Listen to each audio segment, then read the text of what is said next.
Let's go.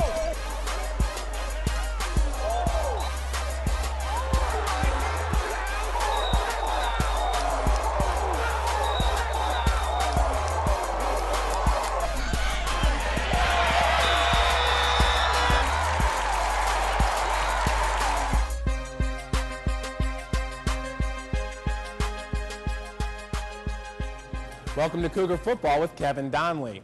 Before the University of St. Francis football team rattled off a 33-7 victory over McKendree last Saturday in front of its home crowd, some questioned whether or not the Cougars would be able to handle the way the Bearcats play football.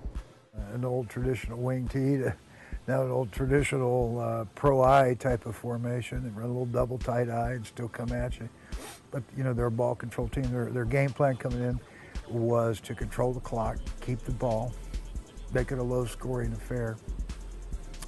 And I think our defense really played well. I thought it was an exceptional effort on our defensive staff and our players to really shut down a strong running game, which I think was a question that many people had.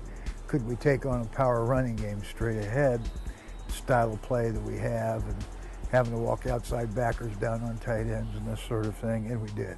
Did a great job, which gave the offense some short fields and some opportunities. And gosh, you know, we're ahead, I think, by 3 touchdowns there in the third quarter, and they're still taking time off the clock, and they eventually got a score, which we know we would have loved to have had a shutout, but they got that score at the end of the third quarter, and you know, they were down 3 at the time, so we felt pretty comfortable. We were in control of the game. Went on and scored again, and then had a defensive score with Ballman picking off second pass and returning it for a touchdown, which resulted in him becoming National Player of the Week. So I think it was a great effort, all the way around, great team effort. Justin Bozier did a great job in his first collegiate start, threw some good strikes. Very pleased with our effort. The efforts of 4-year starter Ross Ballman electrified the crowd at Bishop Darcy Stadium on more than just one occasion. But if the outside linebacker had it his way, his first touchdown of the season would have happened a week earlier. The one play against St. Ambrose, we always work in practice when we're doing pursuit drill. We work on pitching it, so I was right next to him, and there was no one on the outside of me. I even checked, so I was thinking, hey, just pitch it to me. I could have got a touchdown to seal the victory, but, I mean, when that stuff happens, it happens so quickly, you're not thinking that. But the play on last week against McKendree, it was just a tight end drag, and I went over the top of the middle linebackers, and then I saw the quarterback eyeing him the whole time. So when he threw it, I was going up to make the tackle, but then it just bounced off his hands and went right into my hands. And then, you know, my instincts are when I get the ball in my hand and I'm on my feet, you know, I'm trying to get to the end zone every time. That's just what I've always been doing, like, my whole life. I was tired, and he had a pretty good angle on me. I was thinking about cutting back all the way across the field, but when I made that step, I looked back, and there was 4 or 5 McKendree guys coming that way, so I was like, oh, this is not going to be a good idea. So I just tried to make a juke back to the outside, and luckily he dove at me, and I just jumped over him and made it look easy, but, you know, it just happened that way. So the first one was just we were in zone, so I dropped back to where I'm supposed to be, which is under number 1, which under the curl. And I knew he was a little bit farther back than usually a curl is. And I saw the quarterback pulling around, and I just decided to stay in pass coverage, even though, like, my instincts are go up and, you know, tackle him. And then he threw it, and he must have thought he could get it over me, and that's why I just timed it up and just jumped up and tried to make a play on it, and luckily I did. I do want to thank my grandma for coming up to the game this Saturday. She hasn't made a game, I think, since I've been in Pee Wee football. So I'm glad she could come out and I could have a great performance like I did. And I also want to thank for all the fans coming out on Saturday and supporting us.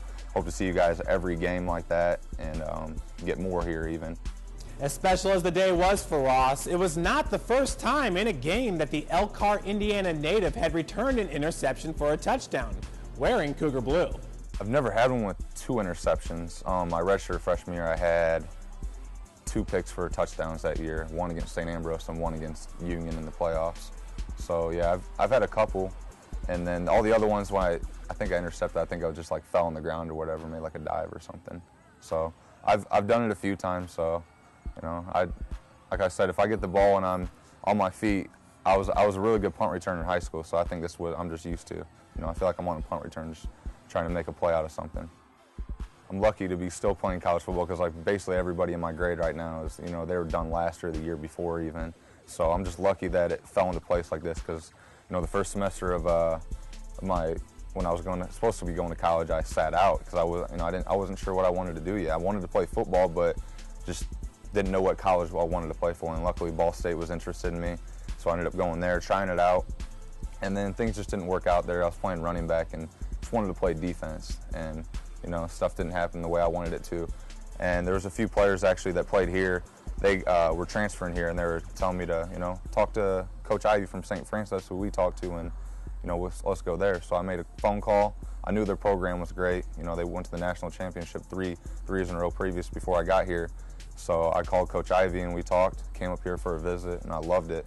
And ever since then, you know, I've felt just welcomed here, and you know, that's what it's all about. Is feeling welcomed and just loving the environment and the atmosphere.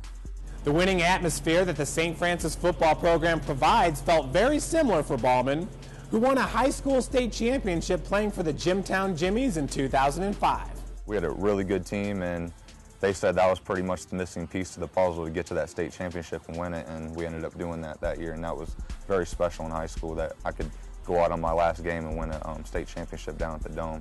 And that's something that you're shooting for as a kid. Like, you always want to be down there playing at Indy, trying to win that state championship. And like I said, trying to come to the national championship, that's why I came to college, and that's the reason I came here, trying to go out my last game, and win a national championship, and you know, let the rest be told. Saturday was also very telling for the Cougar offense, which welcomed senior Justin Bozier to his first collegiate start. Justin's a fifth-year senior. He's really has been waiting for this time in his career to have a chance to be a starter. Unfortunately, coming into camp, he had a slight injury, which prevented him to be at his best. He got back into what we consider 100% probably a few days before St. Ambrose. And for him to come in and start the football game Saturday and turn in the performance that he had, just feel tremendous for him because he did play awfully well. He's not what you consider a dual threat guy. He has a tremendous arm, probably the best we've had here in many, many years of pure passing skill. Ironically, the touchdown to Austin, the game the other day, is a play we missed 2 touchdowns on against St. Ambrose. It was an identical play. And the same scenario happened. We missed a week previously with St. Ambrose that we capitalized on, same type of look, same coverage.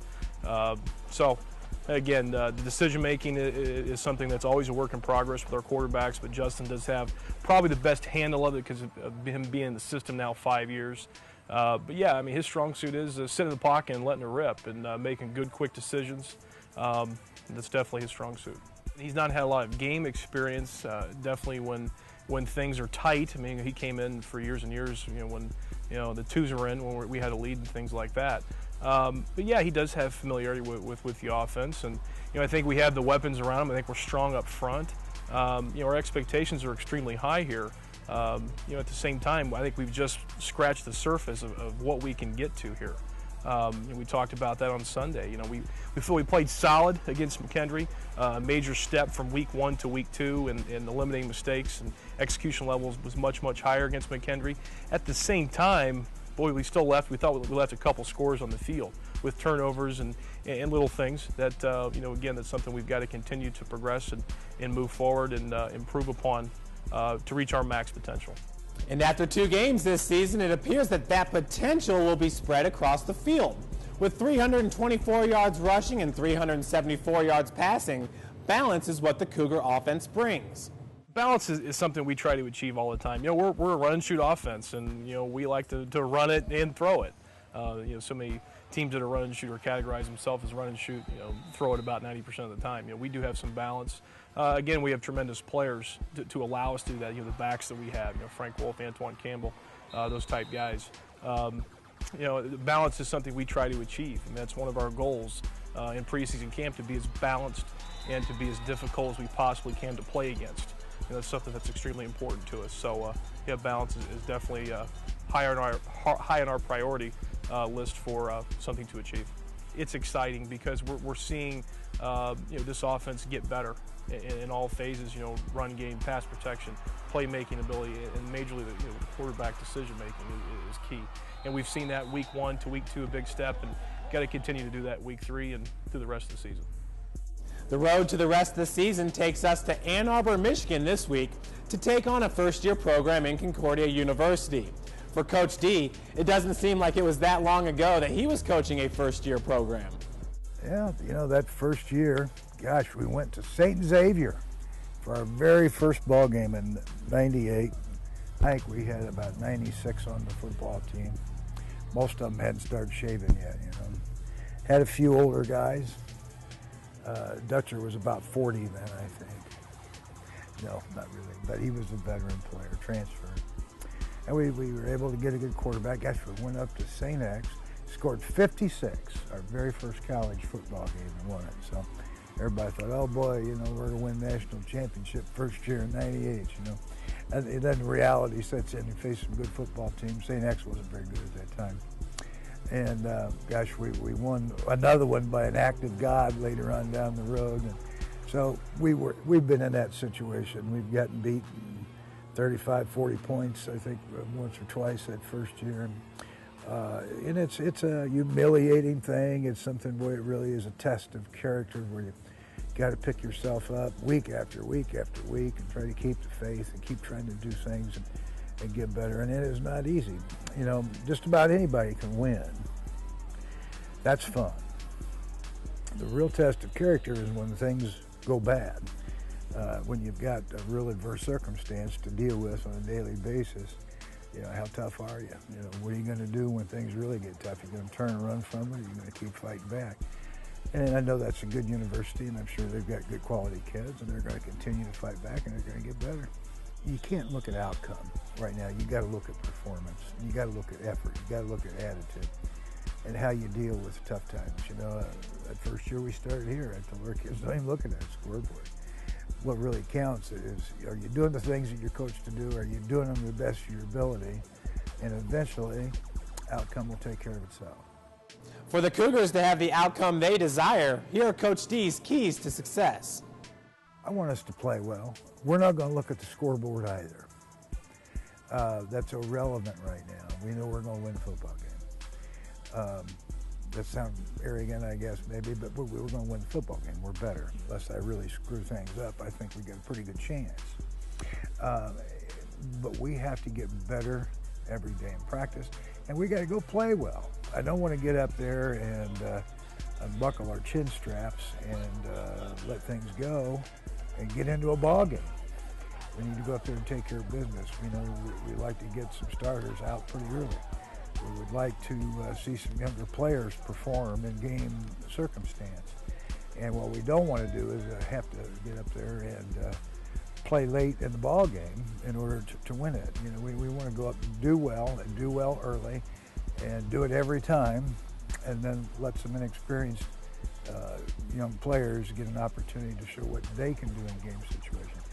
So, not going to look at scoreboard, going to look at effort, playing fast, high intensity, execution offensively, making some things happen.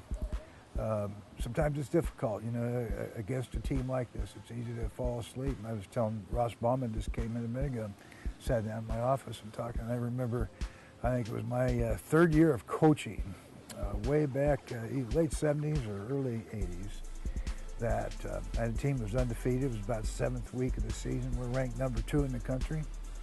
Return the opening kickoff for a touchdown. We're playing Olivet Naz. And there was a fumble in their first offensive possession, got a short field, scored. Anyway, then we missed the PAT. It was 13-0. There was about 13 minutes going in the first quarter.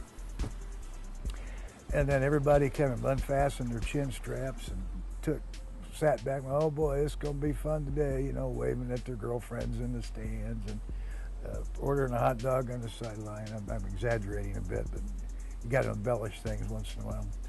And anyway, we ended up losing that football game 14-13. And as a young coach, I didn't know how to get them back into it. I think I do a little better job now, but I surely hope I don't have to do that on Saturday. But the key now We have a less formative opponent going into this week. And we got to be careful that we don't look ahead. We got to be careful that we don't put it in cruise control. It's important to continue to get better each and every day, because the month of October, I call it the gauntlet. You know, we've got big game after big game. To catch the big game action, be sure to tune in to Catholic Redeemer Radio, WLYV 1450 AM. Coverage begins at 12:45 p.m. Thanks for watching, and go Cougars.